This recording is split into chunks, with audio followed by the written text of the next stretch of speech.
Hey, welcome back to the channel. I'm gonna start off today by saying this is going to be an all over the place video.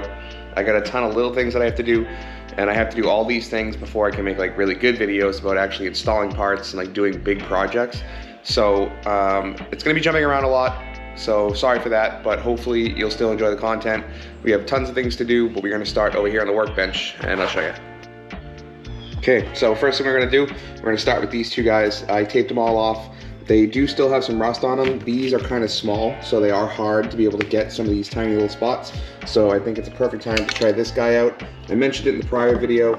It is called Rust Reformer from Rust-Oleum.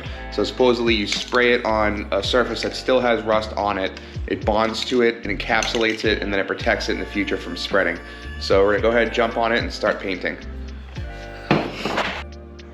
Okay, so it shouldn't be so hard. I've been reading up and watching videos on like spray paint jobs on different little parts. So I'm gonna try and go ahead and coat these. These guys I can touch, so I'll be able to hold it and try to spray the whole piece instead of just one spot. But let's get going. But first, in an effort to try to stay organized, I did make a list for today just to try to make sure I know exactly what I need to do and be able to cross them off. So this is the small list that I have, made from an old invoice. We got coat the small pieces, which we're gonna do first with the reformer, reassemble the fuel rail, investigate the turbo, take off the O2 housing, just be able to see if we have any grease in the hot side, and clean the fuel injectors. So we're gonna go ahead and start on it by spray painting some parts with some reformer.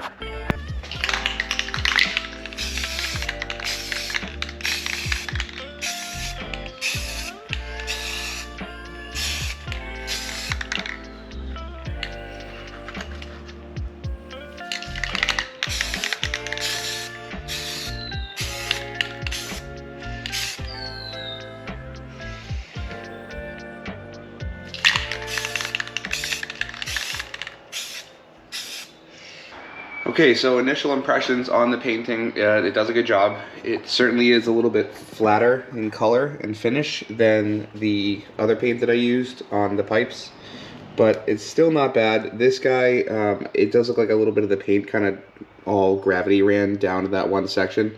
So I'm gonna, I guess, wipe that off and try to hit it again with a quick spray, just to try to even it out a little bit. This guy looks great. They are dry to the touch now, so I am probably going to flip it over and finish this side and then let it sit. It says 24 hours before doing a second coat, which I don't even feel like I really need, but I'm going to try to wipe that off, respray that one section, try to do the backs, and then see if just let it sit, and hopefully it looks good tomorrow. Okay, so I had to go ahead and wipe that spot. It didn't actually take all the color off. It just looks a little bit like bumpy, I guess. I'm just going to hit it with like the lightest little spray, just to try to recover it, which it already looks a lot better. So I'm gonna go ahead, take this guy, flip him over, go for him. Probably let that dry a little bit, and then I'll try to do the other side of that, because it does seem to dry pretty quick, but you just don't want to put another coat until 24 hours. That looks pretty good to me, I guess. Again, I'm not really a professional, but it looks pretty well covered, and hopefully it doesn't drip or anything. So on to the next one. Okay, well that was pretty easy. So those are going to be over there drying. Now it's on to the next one. We're going to go ahead and start trying to clean these injectors. So I probably will throw it on a time lapse, and then you guys will just watch me clean. Pretty cool, right? Okay, so I am going to go ahead through and just use some brake clean in order to clean these guys up. I did get new spacers here, like the rubber gaskets on the bottom of the injectors. So I'll probably go ahead and replace those, probably re-oil these O-rings that I didn't buy new ones of, which maybe I should, and probably throw it on a time lapse and get going now.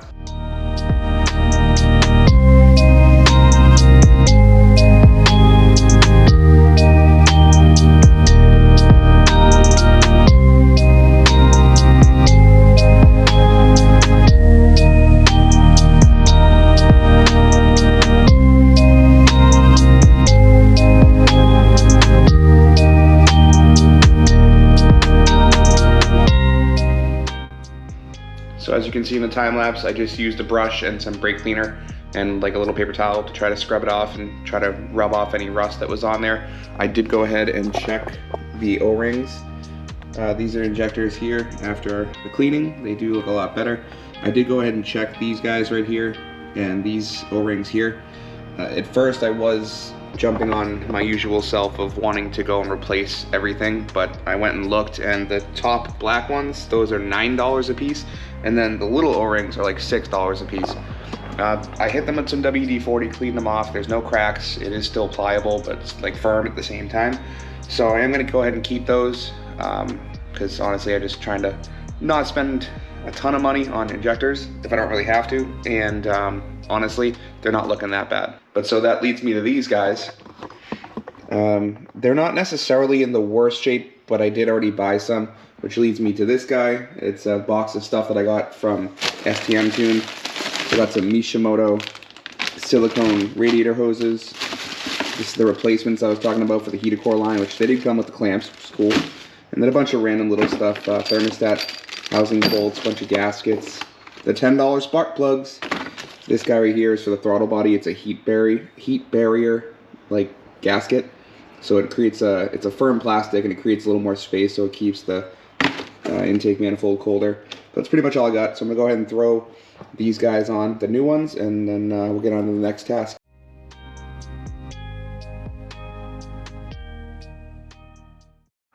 Okay, now that we got the injectors cleaned, we can now go ahead and cross two things off the list. We have coated the small parts. We're going to reassemble the fuel rail. Almost did that. Clean fuel injectors. So we're going to try and get that fuel rail reassembled, and then I probably won't have time this morning to try and investigate the turbo, so I guess that'll be for another day. But before we do jump on that, I just want to say a quick side note.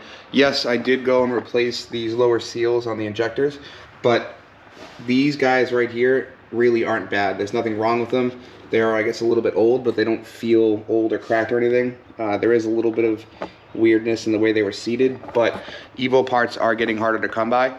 So I would say if you do have extra ones like this, don't throw them in the trash. Like gaskets, yeah, maybe, but this kind of rubber seal, I would say keep it just in case anything happens in the future. You have an extra one. Okay, so I went ahead and just off camera, just threw this new O-ring on here. Just hit it with some WD-40, slid it right on. This guy I can't really reassemble yet because honestly, all the hoses and stuff are still attached to like the throttle body and the thermostat housing. So I'm gonna go ahead and jump on trying to get this guy reassembled. So we got the fuel rail. If I'm not mistaken, this guy sits that way. This guy bolts on right there. And then this dude right here attaches to that. So I'm gonna probably throw it on a time lapse, and then I'll get this all reassembled.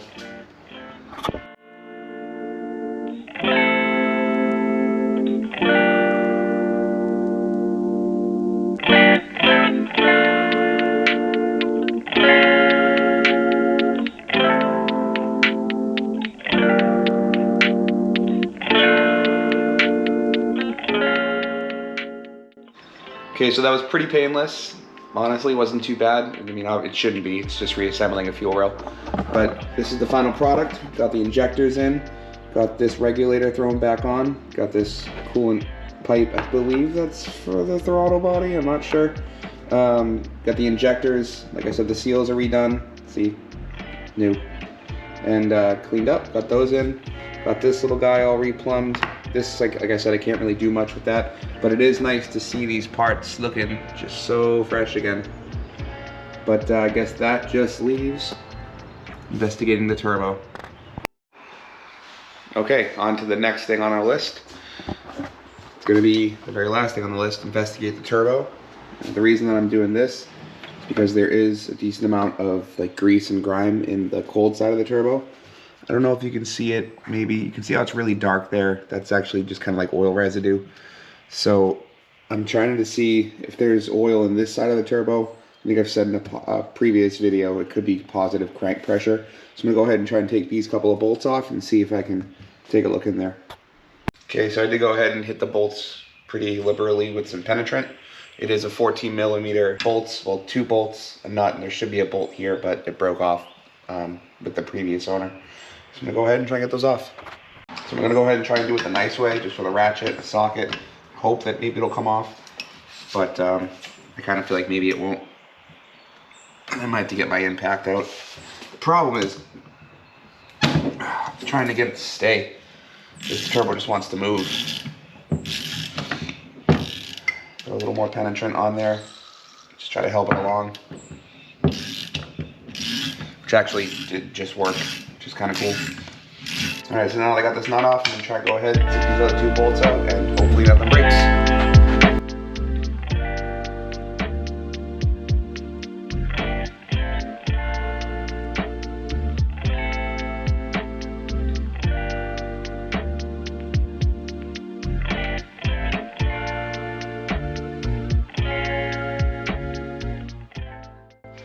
Alright, so I went ahead and got that off. Wasn't too bad. Honestly, the bolts weren't really that stuck on there. One of the nuts was kind of tough. It was in a weird spot, so I had to use a wrench, couldn't use a ratchet.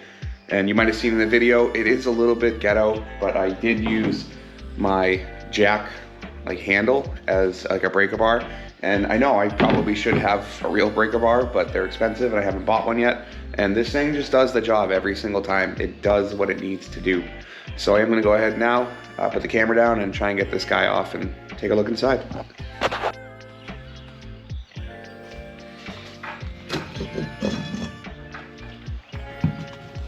So, all right, it is looking like it's not very oily in here, which is good. It's just like soot, like exhaust, which is good because I guess that, well, it's good and bad. It means I don't have positive crank pressure issues, most likely, but it does mean the oil seals on this turbo are probably blown. So I'm gonna have to go ahead and send this somewhere, get it rebuilt. I'm not confident enough to be rebuilding a turbo, which is fine, and I can admit that, it's not a big deal. But I don't know, maybe I can shine some light in here, be able to see what I'm looking at. I wish I could, hold on. All right, so I do have the light from my phone. Let's see if I can light that up in here. So you can see like it's super dirty in there. And I mean, this is where clean air should be coming in, not where I should be getting any kind of oil residue. So I'm gonna have to go ahead and send that guy out. But hey, at least now we know, right?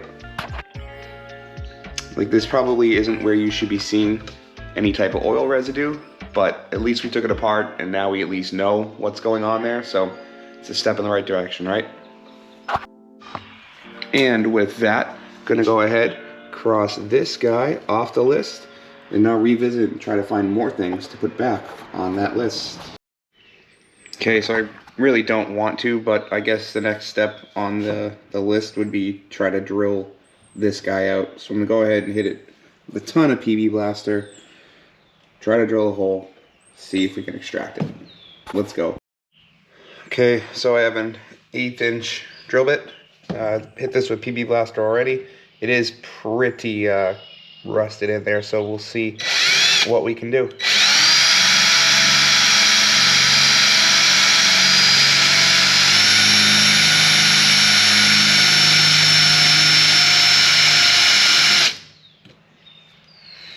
Alright, I want to keep trying to wipe it away just so I can see where it's going, make sure I'm going center, which it is looking pretty centered, which is good. We'll keep going with it. But first off, I'm being stupid. Let's throw some safety glasses on, right? Okay, now that I got safety glasses on, let's keep going.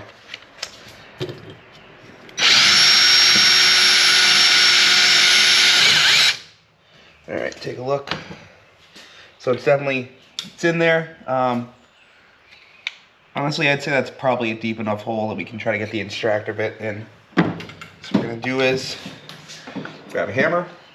I'm not gonna use like a super heavy hammer, but I'm gonna try and throw this guy right here.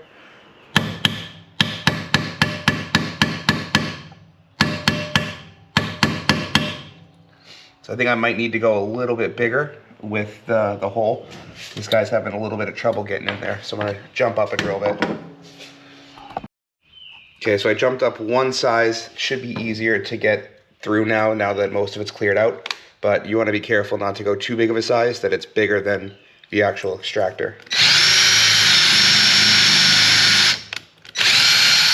So that was definitely like a lot easier. So we'll wipe it off, see if we can get that extractor bit hammered in there. Still, it's maybe a little small. Yeah, I have to go a little bit bigger, which is not necessarily what I wanted to do, but it's not the end of the world. So now we're up to a 5/32 drill bit.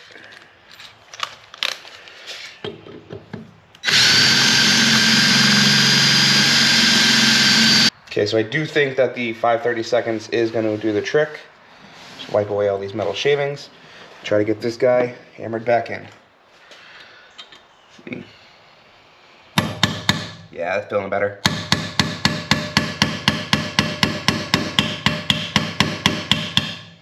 All right, so that's definitely in there now. So throw the drill on there and see if we can maybe get it out.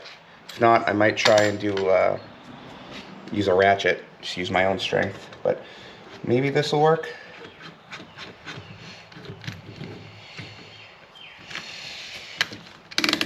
I'm feeling like it's probably gonna just not want to budge.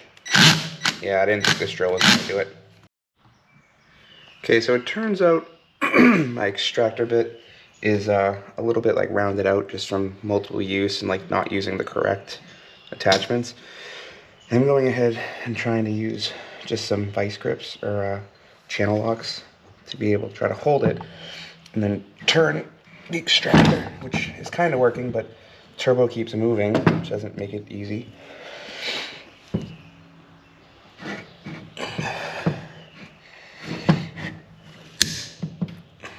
That didn't sound very good though. Alright, so it's maybe working, not really sure. I'm going to go ahead and try to keep using the channel locks to take it out. It is making some creaking noises. I don't know if it's the extractor bit breaking or maybe it's just the bolt starting to break loose, but I'm going to throw in a time lapse and keep going and we'll see what happens.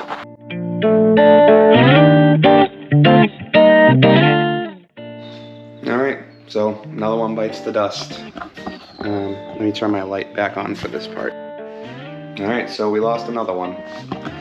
If you look, the extractor bit did break off right in the bolt. If I do end up keeping this turbo, I'm likely going to send it to a machine shop to have them rebuild the turbo. So I guess I can just have them take the bolt out. They have the right tools and stuff there. So they'll be able to probably extract that for me. But, I mean, obviously, you know, kind of a crappy way to end the day. But honestly, with a car like this and working on cars, you can't get that upset.